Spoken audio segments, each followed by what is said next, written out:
आपने भी आप उन लोगों में से थे जो डिमोनेटाइजेशन जब हुआ, नोटबंदी जब हुआ था, तब काफी कोसा था, और आज जो देखा गया है तो कितने पिटिशंस को खारिज कर दिया सुप्रीम कोर्ट ने, हालांकि एक डिसेंट है, लेकिन सभी सारे जो पिटिशन डाले गए थे नोटबंदी के खिलाफ वो पूरे खारिज हो गए, ये कहते हुए कि उतना ये जो है गलत काम नहीं हुआ है। मेरा मानना यह है कि सुप्रीम कोर्ट का फैसला आया जिसमें अब एक डिसेंट जजमेंट भी है। अब ये मेरे को बात समझ में नहीं आ रही कि अगर ये कोई बोलेगा कि भाई ये रेलिवेंट, इट इज़ नॉट, ये रेलिवेंट नहीं है कि ऑब्जेक्टिव अचीव हुआ या नहीं हुआ, ये तो बड़ा एब्सर्ड है। ये तो मेरे समझ ताज्जुब की बात है। ऑब्जेक्टिव अचीव हुआ नहीं हुआ उससे हमारा मतलब नहीं, क्या मतलब? अगर आप कोई काम कर रहे हैं, ये सरकार ने, प्रधानमंत्री ने, वज़ीर आज़म ने देश के सामने पुकार कर कहा कि ब्लैक मनी ख़त्म हो जाएगा, टेररिज्म ख़त्म हो जाएगा, और टेररिज्म को काउंटर करने के लिए आप ये बताइए कि ये कोई एक विम्सिकल बात है कि ऐसा डिमोनेटाइजेशन करने से टेररिज्म ख़त्म हो जाएगा? तो रिज़ल्ट क्या है फिर? अब आप सुनिए हमारी बात को, इसमें 6-7 पॉइंट है।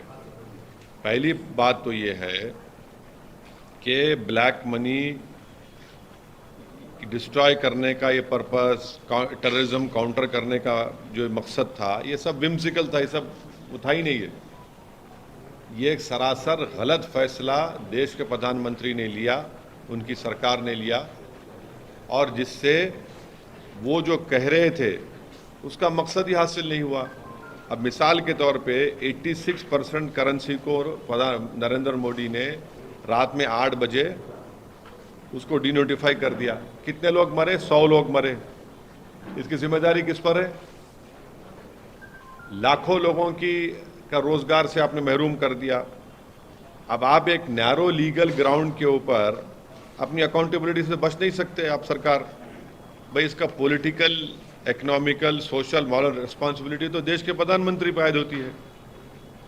आप क्या भूल गए कि प्रधानमंत्री की स्पीच जो उन्होंने तकरीर में अपनी भाषण में कहा था कि घर में शादी है और पैसा नहीं है, प्रधानमंत्री मुस्कुरा रहे थे, पूरे इस मुल्क की गरीब आवाम रो रही थी, वजीर आजम, प्रधानमंत्री हंस रहे थे। रिजर्व बैंक ने यह कहा कि 32.18 लाख कोर करेंसी अब सर्कुलेशन में है। 31.18 lakh crore currency in circulation of India, अभी माने डबल हो गया। उस वक्त 17.97 लाख करेंसी यूज में था बिफोर डिमोनेटाइजेशन 2016 में। अब कितना है भैया? 32.18 लाख। ये आरबीआई के फिगर है। 99.30% डिमोनेटाइज मनी अब सिस्टम में आ गया। तो इसका मतलब को ब्लैक मनी रिकवरी नहीं हुआ, खाली 0.002% फेक करेंसी को कैप्चर किया गया।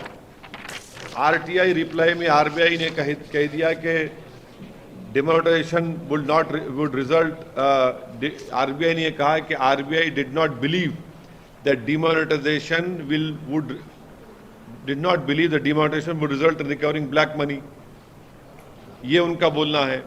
अच्छा, अब आप ये बोलिए कि जीडीपी ग्रोथ गिरा नहीं गिरा डिमोनेटाइजेशन गलत फैसले की वजह से प्रधानमंत्री के। इंडिया का जीडीपी ग्रोथ 2016-17 में 8.3% था। उसके बाद क्या हुआ? 2019-20 में 4% पे आ गया, पैंडेमिक से पहले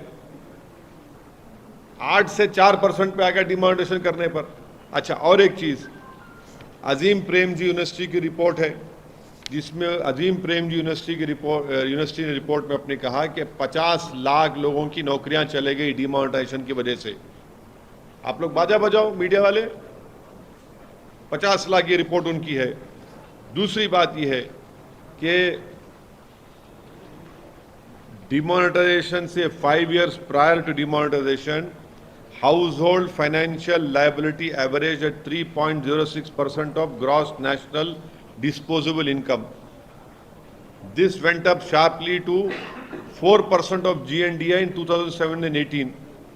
अब आप बोले liabilities went up by 83%, from rupees 3,70,964 crore in 2016-17 to 6,79,349 crore in 2017-18. इसका मतलब क्या है कि in other words more and more people had taken out loans after demonetisation. सब लोग लोन लेना शुरू कर दिए। और एक बात आप सुनिए, मैन्युफैक्चरिंग शेयर ऑफ जीडीपी 16% था मेक इन इंडिया जब लॉन्च हुआ था, आज 13% है।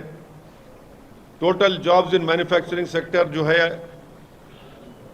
5.7 crore to 2.7 crore after 2016।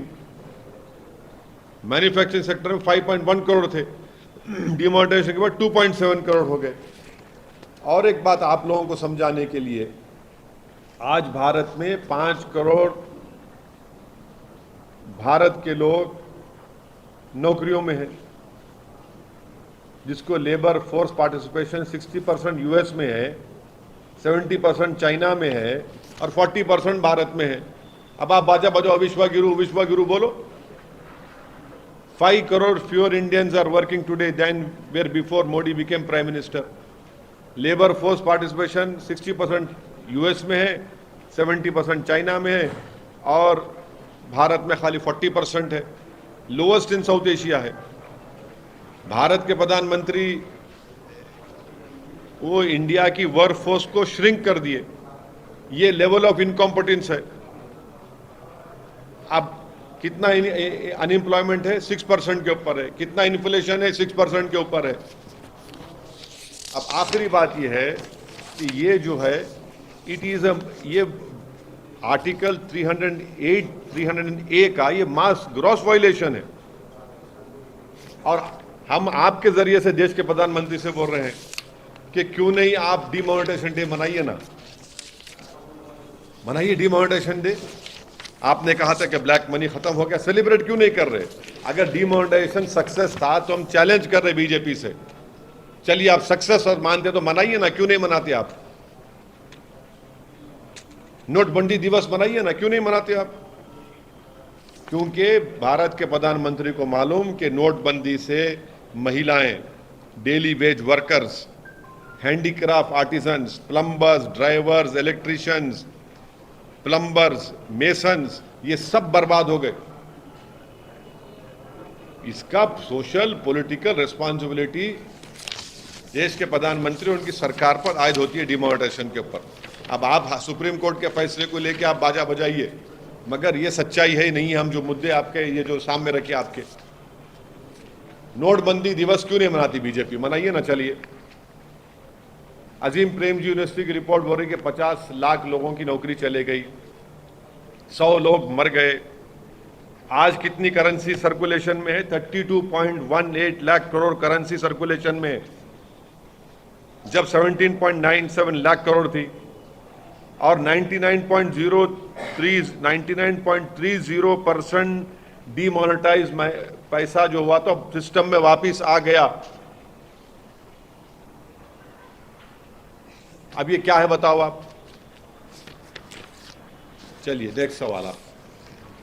Gents को लेकर जो है आपकी तरफ से समर्थन की बात आ रही है, जो मुद्दा हो रहा है, प्रोटेस्ट हो रहा है। बिल्कुल, मैं जैन समाज के लोगों के साथ हूं। जो फैसला बीजेपी की सरकार जब झारखंड में थी लिया गया था, उनके उस मंदिर के बारे में, उसको झारखंड की सरकार को वापस लेना चाहिए। और जो जैन मंदिर पर हमला हुआ था गुजरात में, उस पर गुजरात के मुख्यमंत्री को सख्त एक्शन लेना पड़ेगा।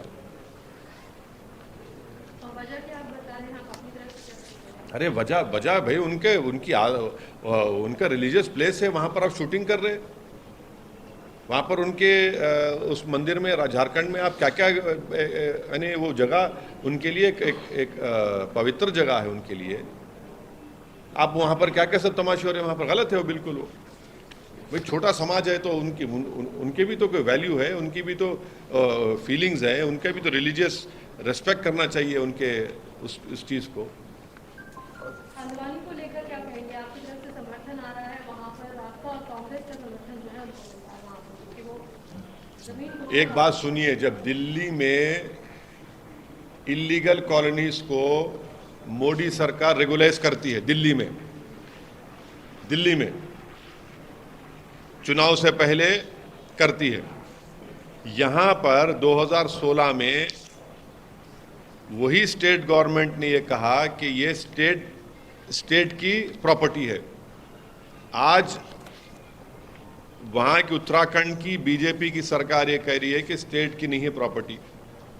आप बताइए कि ये कैसा इंक्रोचमेंट हो सकता है जब वहाँ पर 3 गवर्नमेंट के इंटर कॉलेज हैं, 5 गवर्नमेंट के स्कूल हैं, 5 गवर्नमेंट के स्कूल हैं, 3 गवर्नमेंट इंटर कॉलेज है। तो क्या हल्द्वानी में ये क्या इंक्रोचमेंट है? ये इतने सालों से कैसा गवर्नमेंट ने स्कूल खोला और इंटर कॉलेज खोला? वहाँ पर एक धर्मशाला भी है, 16 मस्जिद है, 4 मंदिर है, 2 मंदिर है, और 70,000 से ज़्यादा लोग बर्बाद हो जाएंगे अगर उनको निकाला जाएगा। तो हम देश के प्रधानमंत्री से अपील कर रहे कि इंसानियत की बुनियाद पर भारत के प्रधानमंत्री, भारत के वज़ीर आज़म को इन लोगों की मदद करनी चाहिए, इनको वहाँ से नहीं निकालना चाहिए।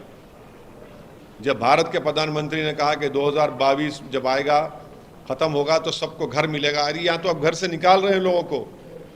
1 पीढ़ी 2 पीढ़ी नहीं, 4-4 पीढ़ी वहाँ पर उस मुकाम पर रही है। जब दिल्ली में मोदी सरकार इलीगल कॉलोनीज को रेगुलाइज कर सकती है, तो यहाँ पर उत्तराखंड की बीजेपी की सरकार क्यों नहीं मदद कर रही इन लोगों को? आप दिखाइए ना, क्यों नहीं मदद करना चाह रहे आप? ज़्यादातर इसमें मुसलमान हैं, गरीब हैं पूरे,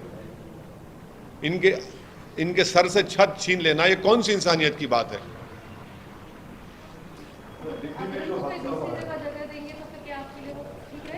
क्या अगर उनको कहीं और जगह दी जाएगी तो क्या आप उसके लिए मानेंगे?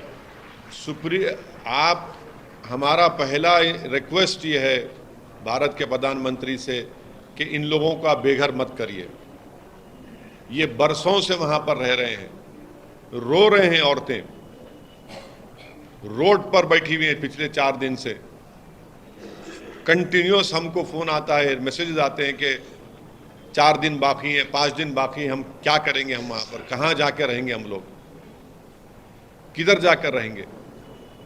अरे आप इनको इंसान के तौर पर देखिए भाई, इनकी मदद करिए। अगर सरकार चाहे तो बहुत कुछ कर सकती है, इनको आप बेघर मत करिए।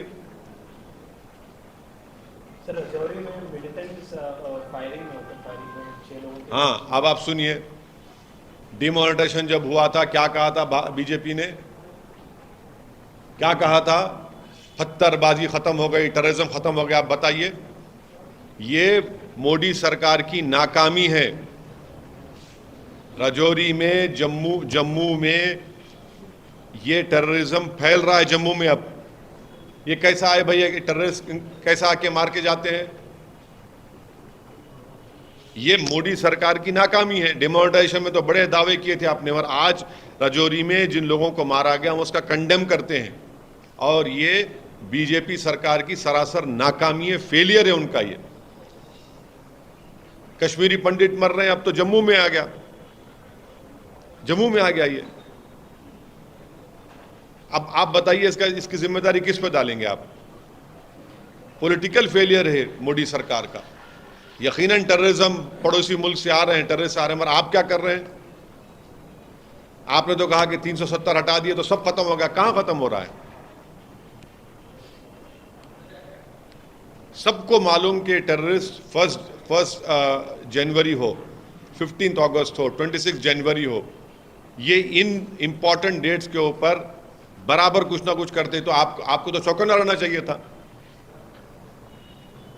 और आप नहीं है, चौकन्ना नहीं है। आपकी नाकामी, आपका फेलियर है। भारत के लोगों की मौत हो रही है वहां पर।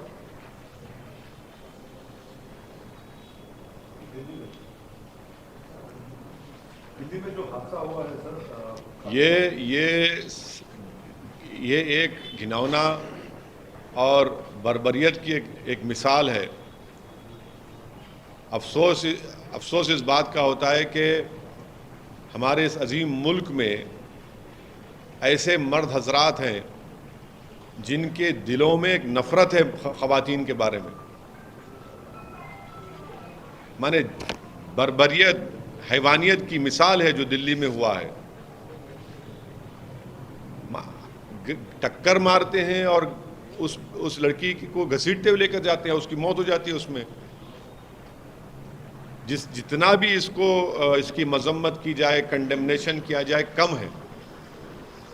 और ऐसे क्रिमिनल एक्शंस में सख्ती के साथ इनके ऊपर केस चलना चाहिए और प्रोसिक्यूशन का, सरकार का काम यह है कि उनको सज़ा दिलवाए, पूरे एविडेंस जमा करके इस केस को स्ट्रांग बनाकर उनको सज़ा दिलवाए। जब तक इनको आप सज़ा नहीं दिलवाएंगे ऐसे ही करते रहेंगे। एक टक्कर मार दिया, कोई बच्ची को घसीटते लेके जा रहे हैं, क्या है भाई ये? और वो भी मुल्क के दारुल हुकूमत में, कैपिटल में ये हो रहा है।